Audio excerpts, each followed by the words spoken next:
What's up, folks? We are live this and every Wednesday at 2 p.m. with the Takeover podcast, giving you nothing but fire content with absolutely zero branding.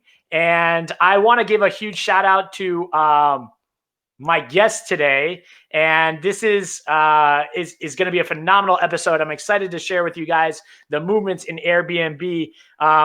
But right before we go ahead and intro our guests, I kind of went a little bit crazy this week. And I was just telling Andres and Kelly this, that for anybody that comments with a question during our show or shares this episode, we're actually going to be giving you guys a free vacation stay across multiple places across the country. So not just the country, but across the world. So if you do that, if you do comment a question, make sure that you guys put your email address. And if you share it, I'll reach out to you guys as we go. But I'm your host, Dan Rojas, aka The Kid, aka The Anomaly, aka The Captain. And I'm excited to have my guests with me today. I've got Andres and Kelly, the king and queen. Yeah, what's up, guys? I got the kings and queen of Airbnb. What's up, guys? You guys look great today, huh? Where is my crown? Hey, man, the man. It's in the mail.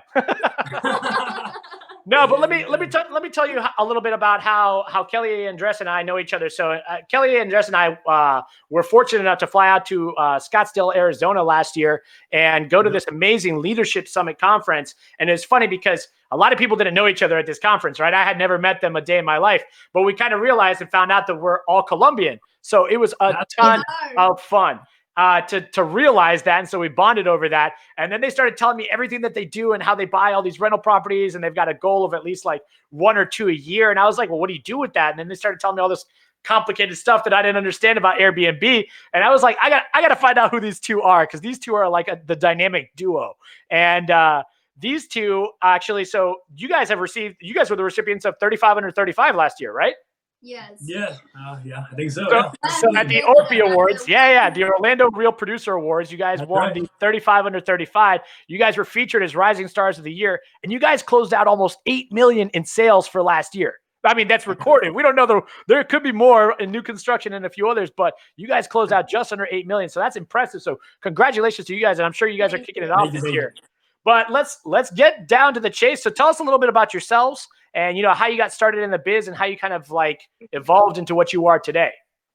Exactly. So thank you so much, Dan, for having us here. Super excited to be a part of this. Congratulations for getting started on this, because this is amazing, man. So keep rocking it. So I started in the business in 2014, and I just basically wanted to figure out a way to become financially free. And I started reading. I went on online on finding how to become financially free. Real estate came up, decided to get my license, and I did my first flip with Gil Ramos in 2015, and that kind of got me started investing in real estate.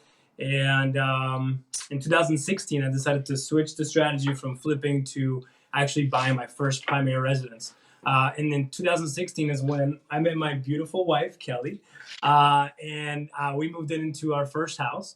It was a 3-bedroom, 2-bath, single-family house with a 1-car garage, and that's kind of where the Airbnb situation started, right? With the 1-car garage. It started all with a garage. Instead of just having it just sit there, we decided to convert it into a apartment, basically, with an independent kitchen, independent entrance, and decided to rent it out on Airbnb instead of renting it the long term. To this day, out of that garage, we make about $1,800 to $2,000 a month. So it's crazy. It's pretty incredible. Out of a 1-car garage, making $1,800 to $2,000. And plus that, we get to meet amazing people from everywhere in the world, and we have amazing experiences with them. We learn about their culture, their different languages, their way of living, and it's pretty amazing. So you can like expand your mind and see these all different people and experiences. Plus, we are making some good money. Absolutely. And that's crazy, because that's one of the reasons that kind of drew me with you guys, is you guys have figured out a lot of secrets to like unlocking financial freedom, right? That was something that Andres kind of had told me back in the day. He's like, oh, bro, we're liberating the people here, is pretty much what you had said. Absolutely. So I was like, oh my Lord. So it was kind of really a separation of everything, right? Absolutely. So that kind of opened up my eyes a little bit, because I realized that house hacking basically is a way of life. Instead of renting where I was at, or paying somebody else's mortgage, I was able to not only pay my mortgage, but have additional cash flow, which allowed me to save more money to do it more consistently, right? Basically living for free, basically getting great experiences, and making some money on top of that. How does that sound, right? I mean, isn't that the American dream? That's what we're talking about. We're talking about living the dream, right? Coming from Colombia, we've got that background, that ethnicity, that it's like our country isn't on the greatest terms, and there is a huge disparity in social classes down there, and obviously the three of us have talked and bonded over that. And that's kind of why I was so intrigued with what you guys were doing, because you guys literally do have the secret to financial freedom. You guys are converting these houses into Airbnb. So tell us a little bit more about how you do this, like your strategy behind it. How do you pick out a home? What are you looking for in it? Like, tell us more about that. Sure. So we like houses that have very weird floor plans, that have additional bedrooms, that have more than 2 bathrooms, ideally with garages or carports, and aerated school zones that are within 15 minutes of Universal, 20 minutes away from Disney. 30 minutes max. Yeah, 30 minutes max. Within 15 to 20 minutes from the airport. You want to be close proximity to all these different things, because most people that are coming here for Airbnb, for short-term rentals, usually want to be close to that. So we shop around for that, and yeah, look for the ones that are the oddballs out, over 2,000 square feet. Yeah, the ones that nobody really wants because they have a weird floor plan. Those are the types of houses that we love to buy. All the weird houses. All the weird ones. Like the house across the street from me. Exactly. Just a quick disclaimer so that everybody knows this. The house across the street from my house was for sale, and sure enough, I see Andres and Kelly out there one day. I was like, "What are you guys doing?" They're like, "Oh yeah, welcome to our new house." I was like, "Wait, what?" They bought the house literally across the street. You guys are in the process of converting it. So So the weirdest and the craziest the house looks, located in a good area with a good school system, is the one that we were looking at. We don't have kids or anything, but we always look for good school systems. That's the thing. Elementary, middle, and high have to be strong. Most people that are buying usually have kids that are always looking for that. So we always want to invest in areas that are usually Airbnb that the value is going to appreciate. That are buying. So and that makes sense. Feels perfect. And not only that, but it's a corner lot. Corner lots we absolutely love, because then you have double entryway from 2 different driveways, right? From 2 different streets, so you have more parking. You can maximize the value of the house, and basically everything that the most important thing that we're looking at is whenever we look at a house, we walk through the floor plan. We are always looking to see how we can maximize this. So if the house has 3 bedrooms and plus a garage, plus a huge living area, sometimes you have the 2 living areas, things like that. We're always looking into different ways of how we can maximize this space so we could fit more people comfortably in the house. So for example, there is one house we have that it was a 3 bedrooms, 2 bathrooms. It was almost 2,000 square feet, and it had this huge living area. So we went in there and we realized there was a lot of living area, like wasted space. What we did was we took out of the living area 2 more bedrooms. So now instead of the 3, we have 5 bedrooms. We have to make the additional bathrooms as well. We do have to pull permits and get all the agreement from the city to do that. And there is also a 2-car garage where we're thinking about converting. We so far have converted three garages into in-law suites and apartments, and this is probably the best way to do it, because you can go to, let's say, Kissimmee and places like that where the Airbnb is very common, or at least the short-term rentals that they've been working for probably 20 plus years in that area. But you will probably have a HOA community that you have an expense on top of everything, and the restrictions are going to be a little bit more than how you could expand maximize this space.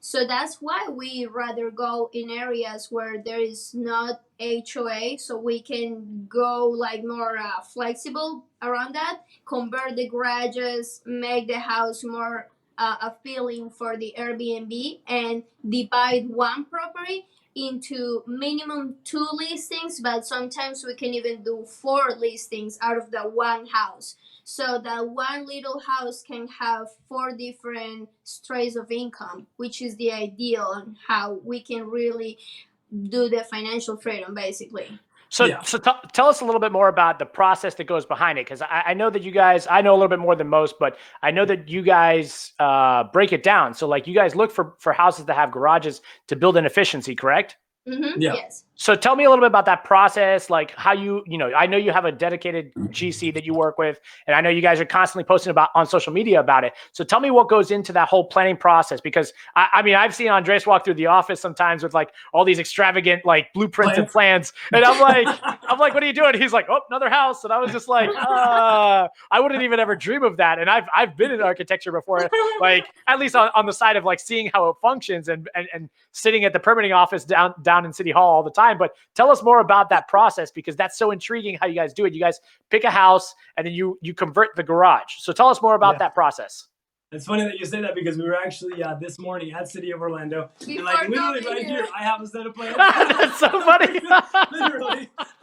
For a house, so that's pretty funny that you say that. Yeah, it's basically just having a communication with zoning, because a lot of the times when you're converting the garage, they're gonna want to see that you're gonna be able to fit the parking. That's the most important thing. So if you're losing 2 garage spaces, they want to make sure, okay, does the house have enough parking? And if not, you have to make additional parking. So that's one of the things that we look for. I would say number 1 is having a good team. Yeah. That's very important, because we wouldn't be able to do it just by us, because you can only pull the permit to convert a carport or a garage yourself if it's your primary residence. That's something important to know. So if you do live in the house, you can do it yourself. Go there, pull the permit, and then subcontract all the electrician, plumbing, electrical, and everybody. But if you do not live in the house and this is an investment property, you need to have a GC, general contractor, that goes and represents you at the city or at the county and pulls the permit for you. So that's very important. That's why we work with 2 or 3 different GCs, and depending on the area, they are dedicated to go and do the process for us. We are mainly the ones that design the plan and all that with the architect, but then the GC is the one that's in charge to take the permit.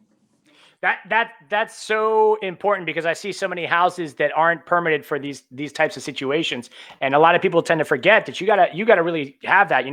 I've seen horror stories of people just not pulling the right permits and doing stuff incorrectly. So it's always good to note that you guys need an important GC, and if you're here in the Central Florida area, these guys are the king and queen. So make sure you hit them up for any of their awesome secrets. So let's talk numbers now. So how quickly do you guys work on this conversion? Like, how from date that you guys closed on the home to being put up on Airbnb, what kind of time frame are you guys projecting, or what do you guys have like as a set standard? Yeah, so it really depends. So a lot of the times we like to do it like per section. So usually a house, whenever we buy it, at least one part of the house is ready to be done Airbnb. Like, for example, for the first house that we did, the one on Newman Street, it was a 3-bedroom, 2-bath, and the main house was already ready to be rented. So we were living in the master, and we did Airbnb on the 2 bedrooms that were additional. That started pretty much right away. The conversion took probably average about 3 months, usually 3 months, 6 months. Sometimes, like the one that we just did on our house, took a little bit longer than expected because different contractors or whatever the case. But it shouldn't take more than 6 months. Usually 3 months for a normal conversion. But like I said, most of the time, at least one of the units is ready to go right away. At least within 15 days. Yeah, within 2 weeks. At least one of the units is ready to rock and roll. But we like to do it per section. Okay, so you guys automatically try to find it to where it's already like at least one portion of it can be rented or Airbnb. Correct. Yeah. Okay, got it. Correct. Okay. So, and then obviously you guys try to plan it out as quickly as possible, but 6 months is kind of like the longest is what you're seeing, right? Yes. Yeah, exactly. Okay. So, now let's talk kind of ROI. So tell us more about that. How do you guys kind of fine tune those numbers when it comes to ROI, what you expect? How do you even calculate what you're going to make on Airbnb? Tell us a little bit about that. Sure. So what I like about the garage conversions is the ROI, right? So basically converting a garage into an apartment, depending whether it's a 1-car or a 2-car, it costs us between $20,000 to $25,000. Usually, out of that 2-car garage, will generate between $1,500 to $2,000 a month, and you don't have an additional mortgage on that or anything. Basically, it's the electric, and a little bit of taxes per year that you're going to pay, which is basically not much because it's already part of the house. Yeah. But basically, you're going to net roughly $1,500 a month, and usually within 2 years, you're getting more of that money back. So at least on the garage conversions, we're generating at least a 50% return cash on cash, which is ridiculous. 50%? I would say at least, absolutely. In some cases, we've done more. But if you do more, usually, So basically, let's say $25,000 for a garage conversion, right? You're netting about $1,500 a month of income. You can show them. And 16.6 months, you get your money back, cash on cash. 100% back. That's literally money in your bank. And then you've got and then you still have the asset. Exactly. Not only that, and the asset appreciates too, because in the areas where we're buying, usually the price per square foot is about between $150 to $180, and usually a 2-car garage is about 400 square feet. So if you multiply 400 by, let's say, 150, you're going to be in the $60,000-$70,000 price range that you're increasing your home's value. You're raising the value about $64,000 it only costs you about of your house to $25,000. And another thing is that since you're raising the value of your house, what you can do is if you have a conventional loan, you can take out the PMI. So that will also save you about $150 a month.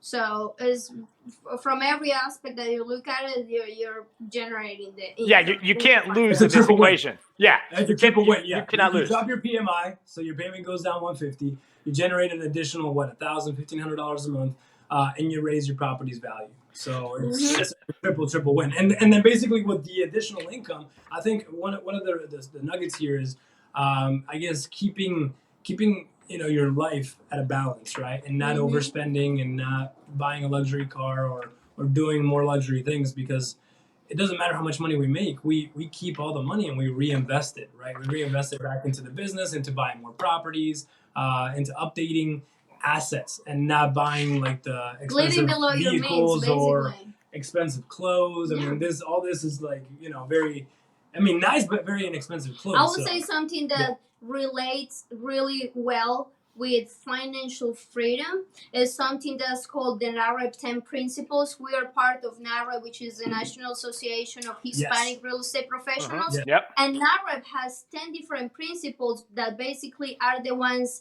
that we live out of.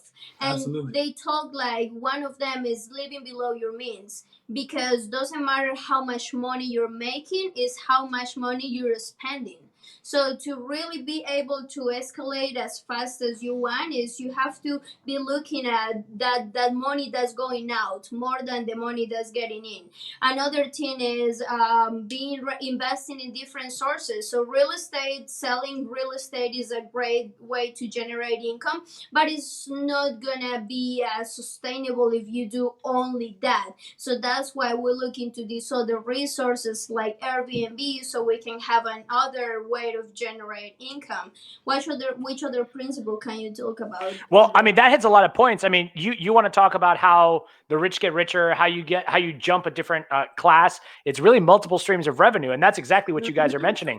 And people tend to forget that. People that are working 9 to 5 and they're working their hourly or their weekly, their 40 hours a week. They need to find another source of income apart from that if they really want to start living financially free. And this Airbnb thing is huge, but you're talking, you could start by doing stocks, you could start by a ton of different things, but that really, you guys are speaking the language of true wealth, and that's going to be multiple streams of revenue. And something you said is actually something that I learned from Mark Cuban a long time ago, and he said it so perfectly. He said, stop focusing on what you're spending, start focusing on what you're bringing in. Right. And that's what you guys are talking about. Like, obviously live frugal, obviously live below your means, but you need to be more focused on what you're bringing in, because if you just keep focusing on what you're spending, you're not going to focus on the end goal, right? You're not going to focus on what you need to be doing to continue that expenditure.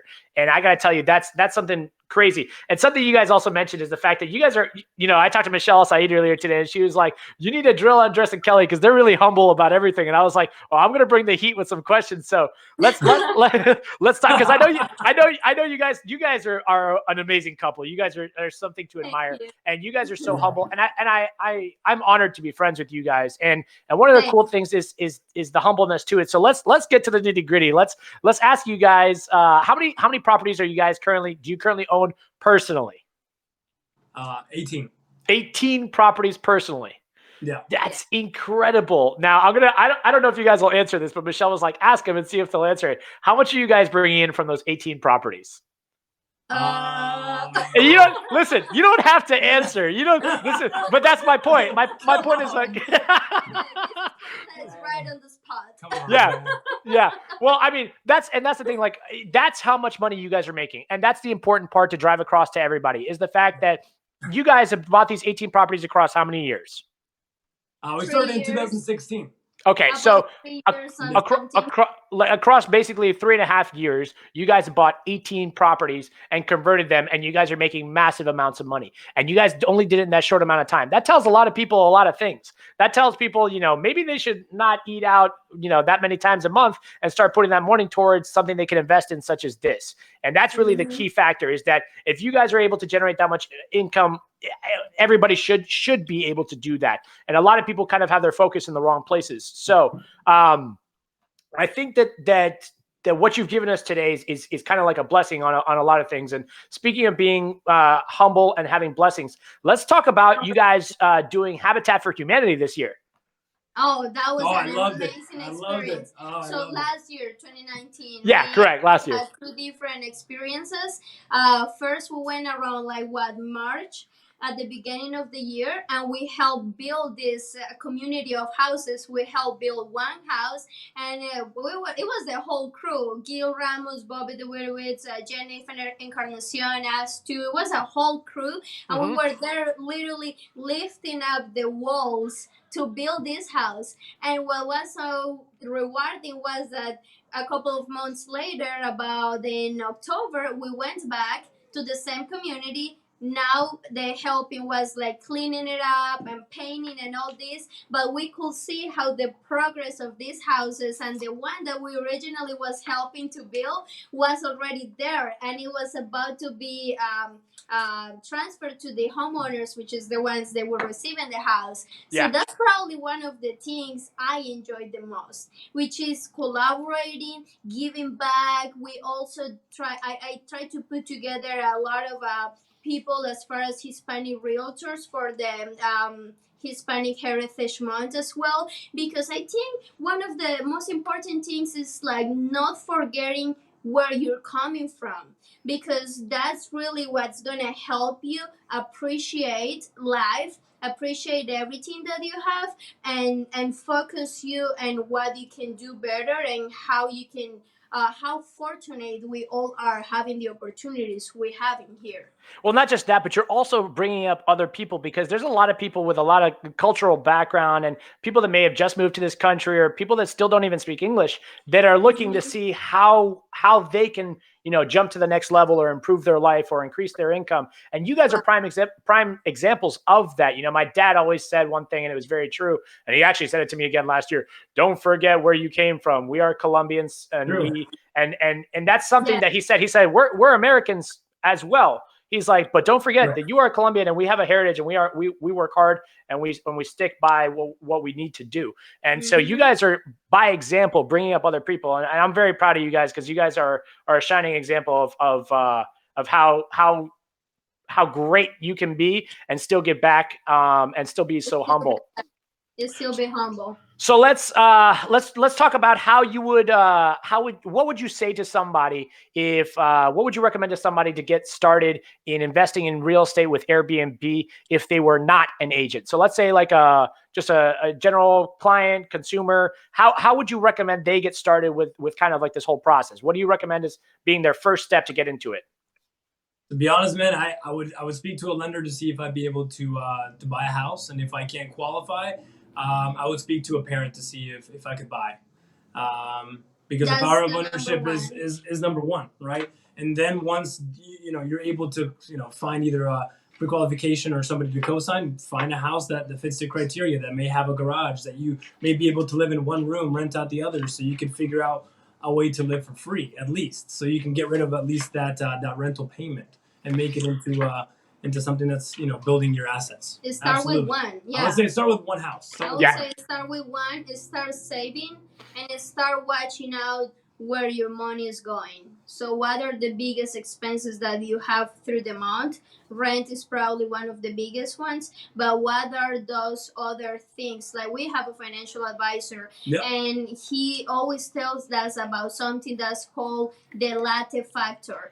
And he says the latte factor is something that is the small things that accumulate. So for example, if you like to go every single day to Starbucks and you always get that $5 coffee plus the $3 whatever breakfast you get, you're spending $8 every single day of the month. And at the end of the month, how much are you going to spend? At the end of the year, how much money are you investing in that little thing that you're not even seeing, but is taking some portion of your assets? So what if instead of doing that, you cook your own food, but you're taking this money, getting into an account, and at the end of the year you have a down payment to give it to a house? That is spot on. I see so many people that don't focus on that, or so many people that say, oh, I don't have the money to invest. It's like, well, how many times are you going to Starbucks? That is a prime example. Make some coffee at home. It's 10 times cheaper, and Colombian coffee is delicious, right? All right. Now, if you were to give a recommendation to an agent to go ahead and get started in Airbnb, what would you tell them? What would be the first thing to tell them? I mean, since they're going to be an agent, I would definitely say, we know the market very well. Find the next deal, and instead of selling it to one of your investors, buy it yourself. That's one of the things that that I recommend agents. Sometimes we get into the agent mode, and sometimes we're like, oh, let's just help investors, and we forget to invest or help the most important investor, which sometimes could be yourself.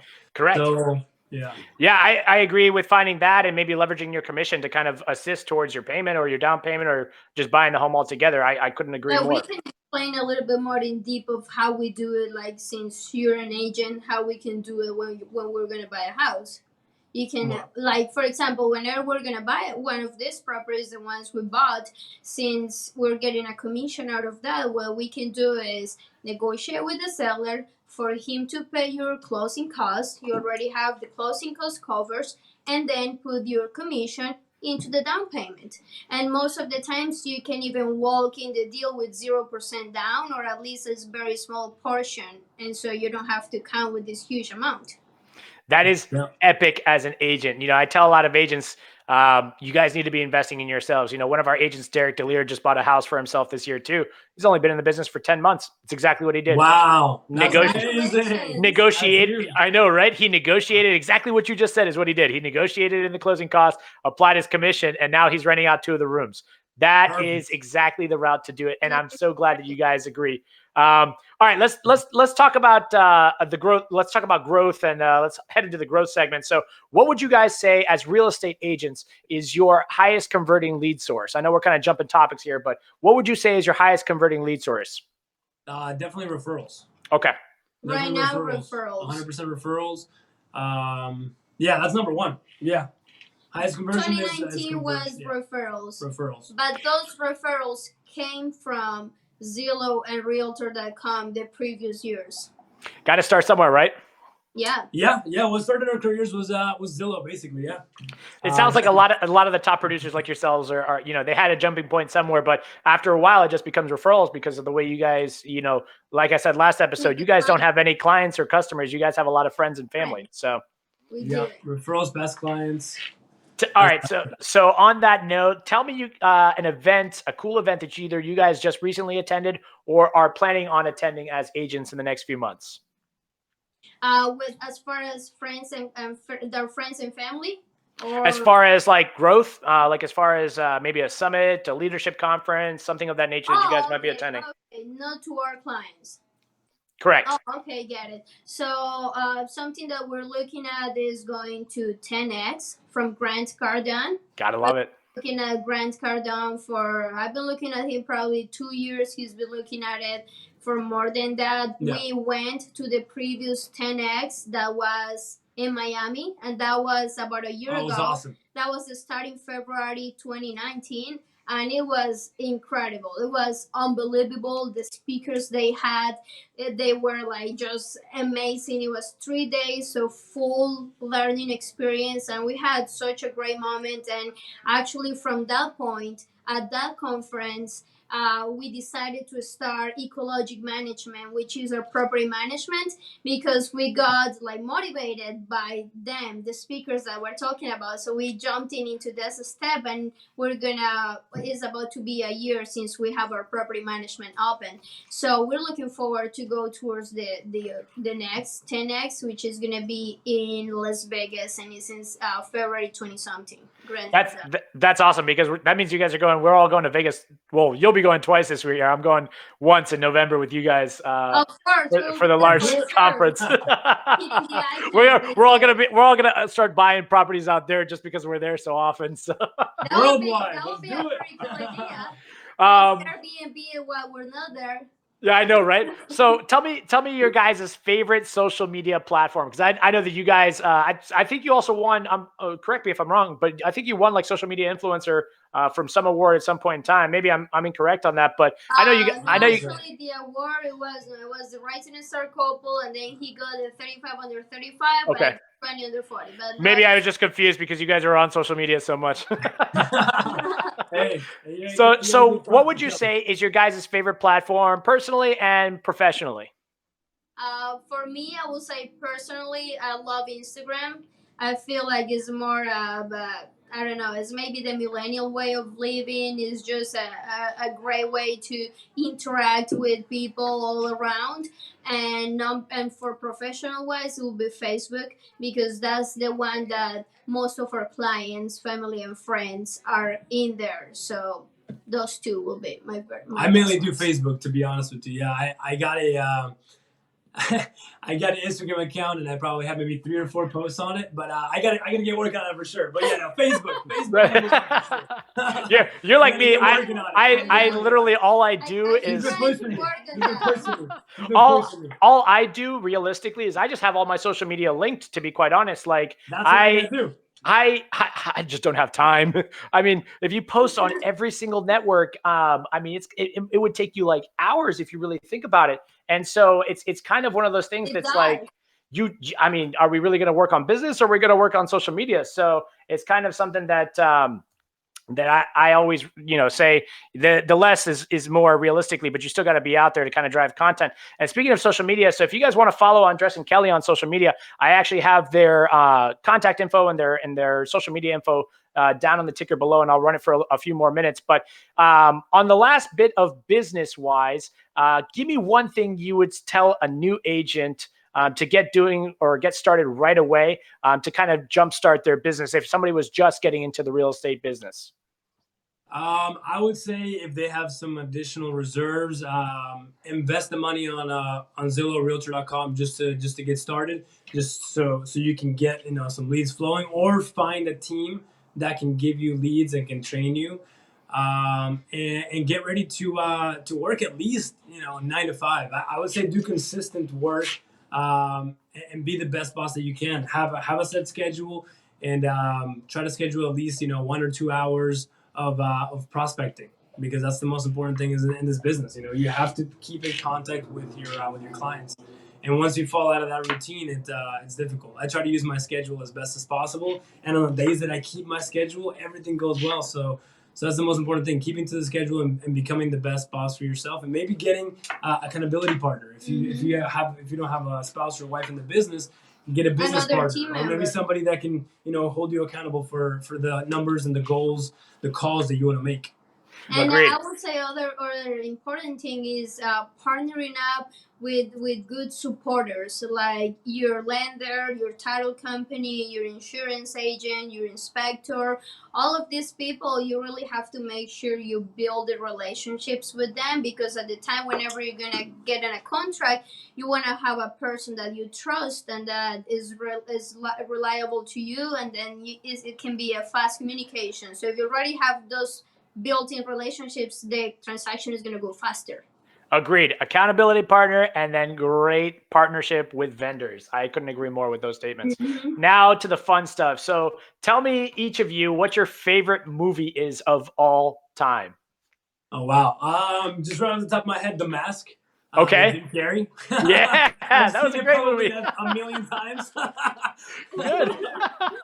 I You guys never would haven't have. seen it, I it's never would have hilarious. expected I love that. it. I love it. I really like Gravity. Gravity. Was like a really good one on 3D. It was just phenomenal getting out into space. I love that one. That is crazy. Tell me, what's your I was gonna say favorite music, but well, actually, let's just do it. What's your guys' favorite type of music? Huh. It really depends on my mood, to be honest with you. I really love electronic music when I'm at the gym.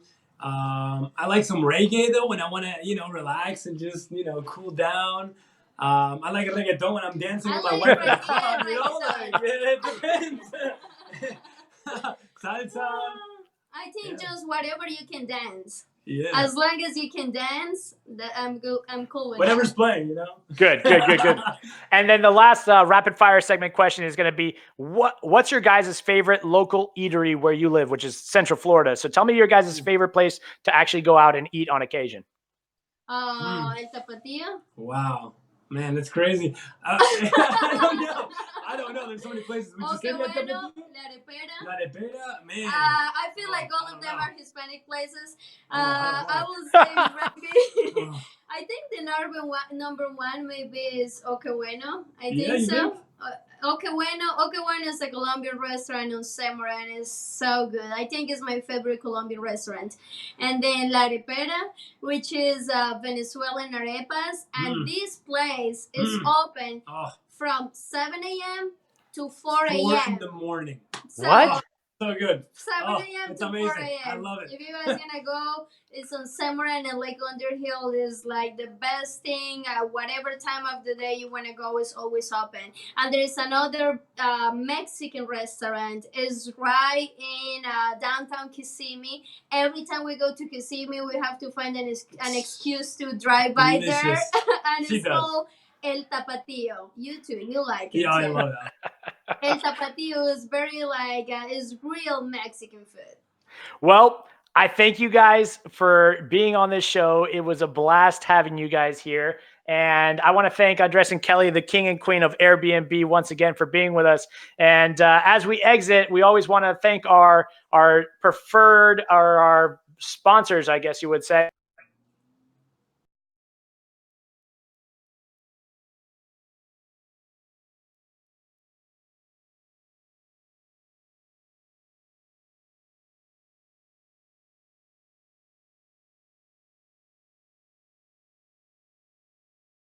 Thank you one last time to Andres and Kelly, and we'll see you guys on the next episode. Take care, guys. Thank you so much, guys. Absolutely, that was amazing. Andres and Ospina, the Takeover This podcast. was a Takeover podcast. Thank you so much, Dan. You rock. And we'll see you in another episode of the Takeover podcast, guys. Have a good one.